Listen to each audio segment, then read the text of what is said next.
Depuis janvier 2017, le collectif Sembio, pour savoir écologique maraîcher, recueille les paroles de 3 groupes de paysans dans le Vaucluse, en Isère et en Lorraine, dans le contexte particulier de fermes maraîchères en agriculture biologique sur petite surface. C'est à travers les témoignages de 4 maraîchers, avec l'exemple de la carotte ou de l'oignon, que nous allons illustrer leurs réflexions concernant la gestion des adventices. En effet, préoccupés par cet aspect incontournable et prépondérant de leur métier, les maraîchers lorrains ont pu, au cours de formations et de rencontres entre professionnels, faire ressortir 3 principes fondamentaux, 3 thématiques communes qui sous-tendent la façon dont chacun prend ses décisions. L'un de ces principes comprend les actions qui vont permettre aux légumes de conserver une avance sur les plantes concurrentes. Un autre admet que cette gestion repose sur l'organisation de la ferme, du temps, des outils à disposition, qui permettront d'intervenir au bon moment, le plus rapidement possible, et en apportant une réponse adaptée. Mais nous commencerons avec ce premier principe. La gestion des adventices relève d'une vigilance au long cours, tout au long de l'année, que des cultures soient ou non en place.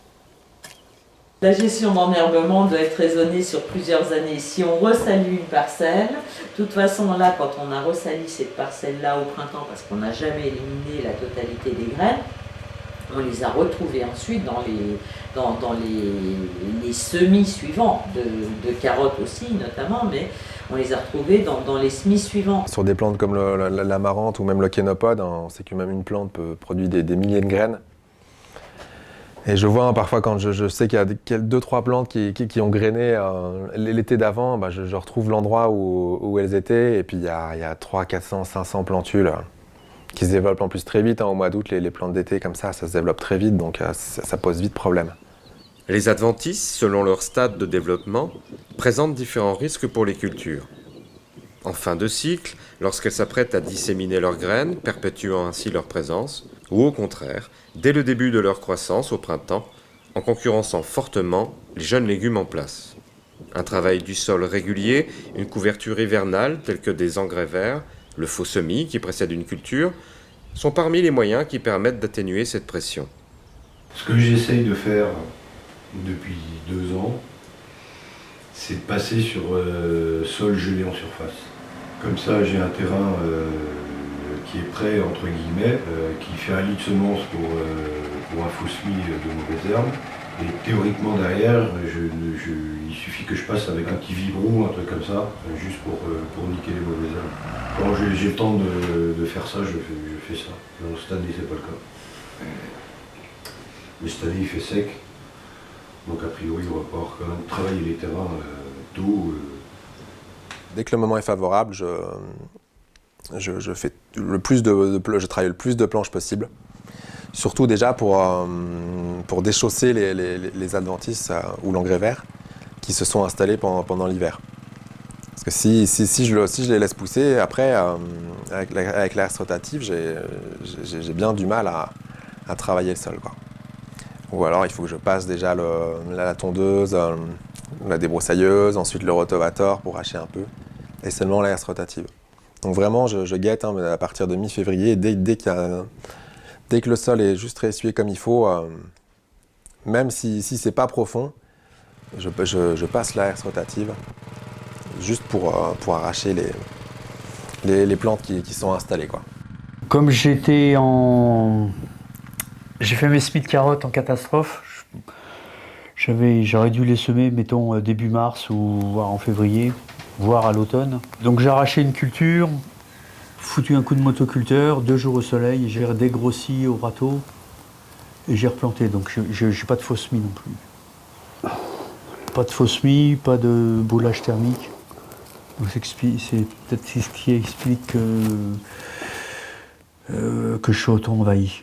Il y a un premier passage pour détruire l'engrais vert, un deuxième pour commencer à affiner un peu la terre, au motoculteur toujours, donc 2 passages au motoculteur. Ensuite un passage à la main pour reprendre éventuellement ce qui a tenu dans l'allée ou sur la planche, et surtout les vivaces, chardon, liseron. C'est ça aussi que j'aime bien sur la culture d'oignons par semis, c'est que comme je ne peux pas les démarrer trop tôt en pépinière non plus, c'est forcément une plantation début mai, mi-mai. Ce qui me laisse tout le mois d'avril pour faire du faux semis. Et donc même si les conditions le permettent, encore une fois avant de planter, après avoir fait le travail à la main, je vais repasser donc une 3e fois au motoculteur pour détruire le faux semis. Les actes de prévention, ou ceux entrepris lorsqu'aucune culture n'est en place, s'inscrivent dans la gestion au long cours des adventices. Commence alors, pour le maraîcher, une course contre la montre pour maintenir les conditions de développement optimales de ces cultures. Grâce à un désherbage thermique sur carottes chez Florence, ou un désherbage manuel précoce chez François. Le maraîcher porte alors une attention quotidienne à l'ensemble de ses légumes. Au moment du semis ou avant le semis, je laisse en général déjà se salir un tout petit peu le terrain, avec ou sans voile de forçage, ça dépend un petit peu du temps qu'on a pu avoir pour le mettre en place ou pas. Ensuite, on sème en mélangeant un tout petit peu de cresson hellénois, de façon complètement pifométrique, mais le cresson hellénois va lever 3 jours avant la carotte. Donc à partir du moment où on a semé, on remet un voile. Je sème et je remets systématiquement un voile dessus. En général, c'est 8 à 10 jours, le cresson va pointer. Et à ce moment-là, on brûle toutes les lignes. Alors le but de l'opération, en fait, c'est d'arriver à brûler toutes les herbes qui ont commencé à lever sur la ligne avant que la carotte ne soit levée. Mais il faut être hyper précis parce qu'à 24 heures près, la carotte elle est déjà sortie et quelqu'un en crame évidemment beaucoup, quoi. Au stade plantule, on fait un premier désherbage avec la petite rinsette, déjà pour flinguer les herbes qui sont sorties et aussi pour les graines qui sont en cours de germination. On ne peut pas le faire avec la bineuse parce que la bineuse, même avec les dents qu'on a, je ne sais plus comment ça s'appelle, les dents canadiens, je ne sais pas trop quoi, il y a toujours un petit butage et donc ce qui fait que ça recouvre la carotte. Donc le premier passage est obligatoirement à la main. Et on fait juste un passage de chaque côté des lignes et on ne fait pas le milieu, l'interrang. Parce que l'interrang, de toute façon, il sera désherbé avec la bineuse ultérieurement et c'est pas grave si les mauvaises herbes sont un peu plus grandes. Il s'agit ensuite d'assurer de bonnes conditions de pousse aux légumes.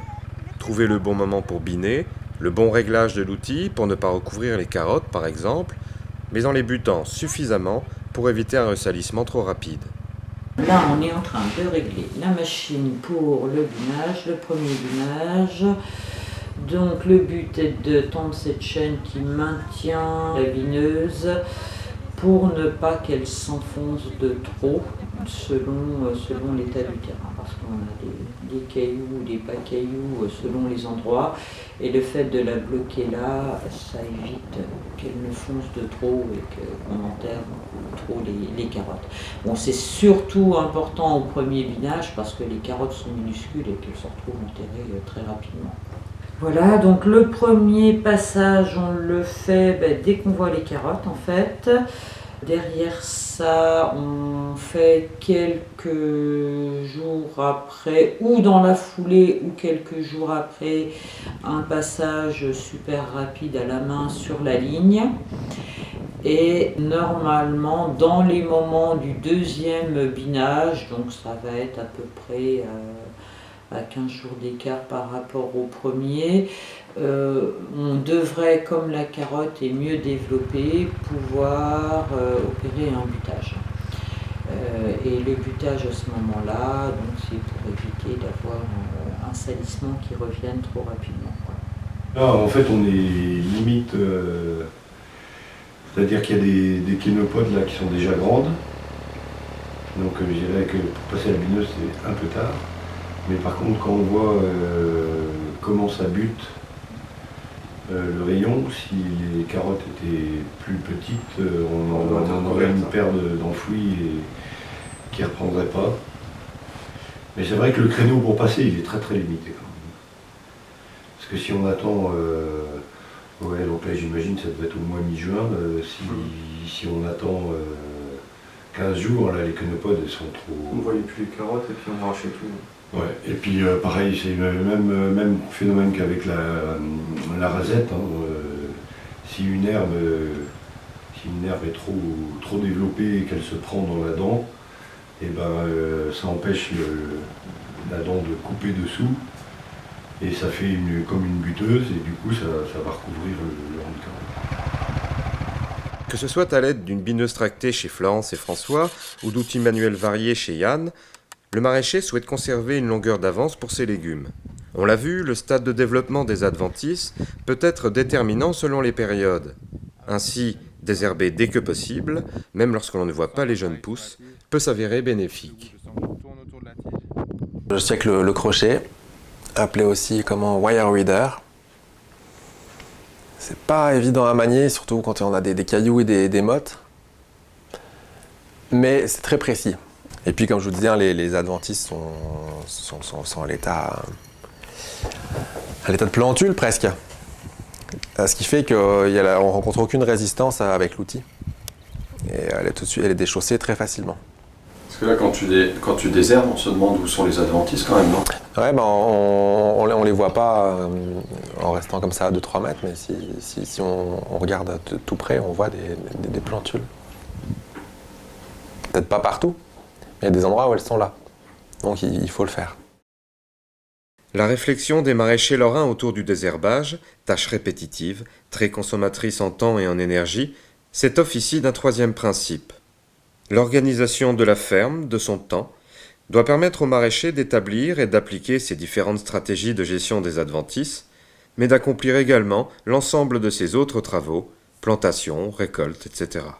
Les semis sont fractionnés en 2 à 3 fois à l'extérieur, plus un semis à l'intérieur.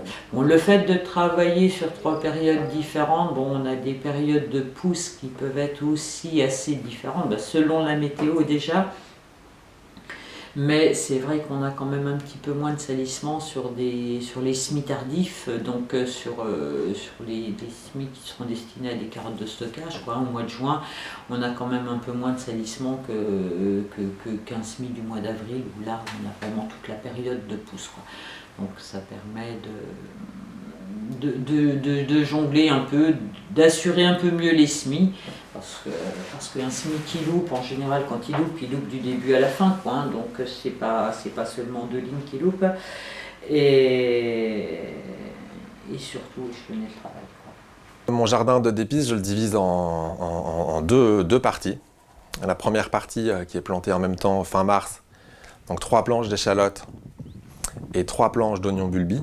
La seconde partie, ce sera que des oignons, mais démarrés, avec des graines, en motte. Donc ça me permet un peu je trouve de limiter les risques inhérents soit au bulbi, soit au semis. Ça me permet aussi de décaler les temps de travaux, au niveau du travail du sol ou de la plantation, des désherbages, et puis de la récolte. Chacun recherche en amont l'efficacité qui favorisera l'équilibre, au moment de la pleine saison, entre temps passé et qualité du désherbage. Un rapport que le maraîcher doit évaluer pour conserver en partie la rentabilité du légume. C'est vrai que j'ai un peu tendance à désherber quand j'ai 5 minutes, et puis mais j'essaye d'être rigoureux, parce que je vous dis, j'ai pas envie de la perdre, cette culture. Je pense que ce serait pas rentable si vraiment je voulais nettoyer parfaitement la planche. Donc je mets 2 heures pour une planche, donc j'ai dit 25 mètres sur 80, 4 ans à 20 d'entre-rangs. Ouais, je pense que si vraiment je faisais quelque chose de très très propre, je passerais trop de temps, je pense. En plus, c'est plus facile d'arracher une plantule quand elle est assez développée que quand elle est toute petite. Bon, maintenant, il n'y a peut-être pas... Tout n'est pas parfait, peut-être que d'autres diront qu'ils travaillent différemment. Quand on veut passer la bineuse sur toutes les cultures, on en a pour 5-6 heures. Oui, large ça. Passer des matinées l'après-midi complet. Ouais. Même si on dit 6 heures, c'est 6 heures à 2 par semaine, ça fait quand même un budget temps pas négligeable, quoi. Et en plus, c'est pas un travail qu'on peut confier à des temporaires, quoi. C'est vraiment aussi bien la conduite du tracteur que le guidage et la bineuse. Il faut vraiment être super concentré, attentif. Il faut anticiper, il faut vérifier qu'il n'y ait pas de cailloux qui coincent, de mauvaises herbes qui bourrent.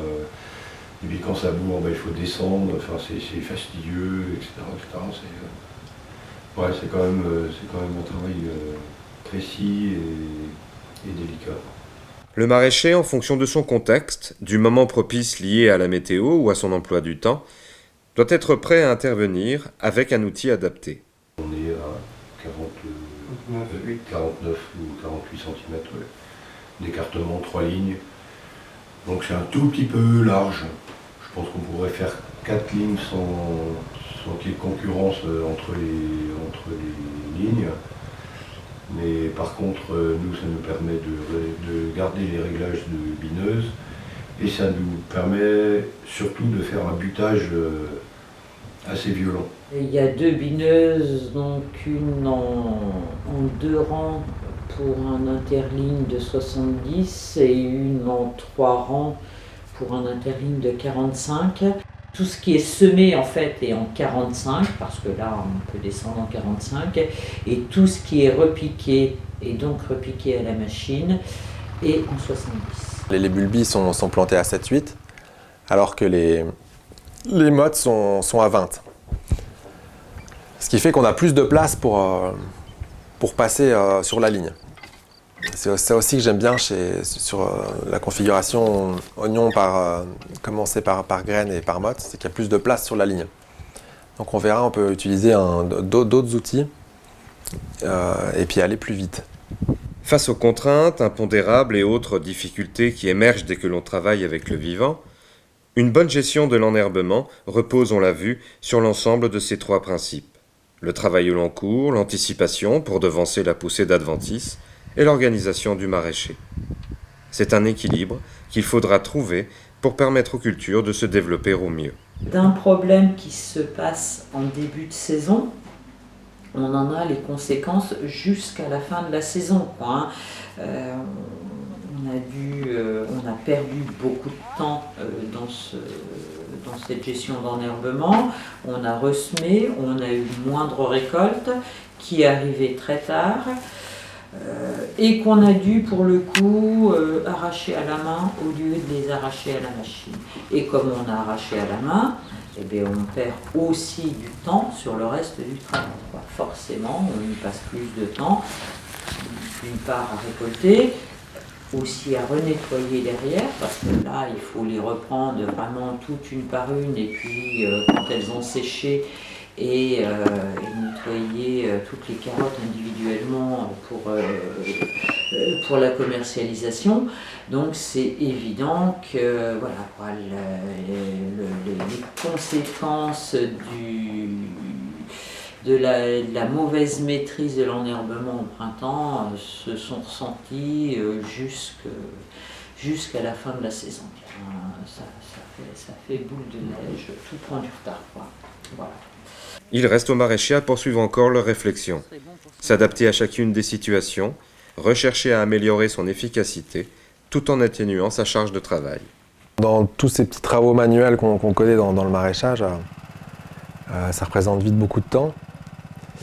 Alors c'est du temps que je mets à profit justement pour réfléchir à ce que je suis en train de faire, et toujours comment l'améliorer. Et donc à chaque fois, avec les personnes qui travaillent avec moi, on réfléchit souvent même au début du désherbage, on rappelle bien la façon de procéder. Et puis on réfléchit aussi à éventuellement d'autres façons de faire qu'on va tester sur la planche d'après pour voir si c'est plus rapide ou moins fatigant. Mais dans tous les cas, on est toujours obligé de s'adapter aux conditions du sol et puis au stade de développement des adventices, quoi.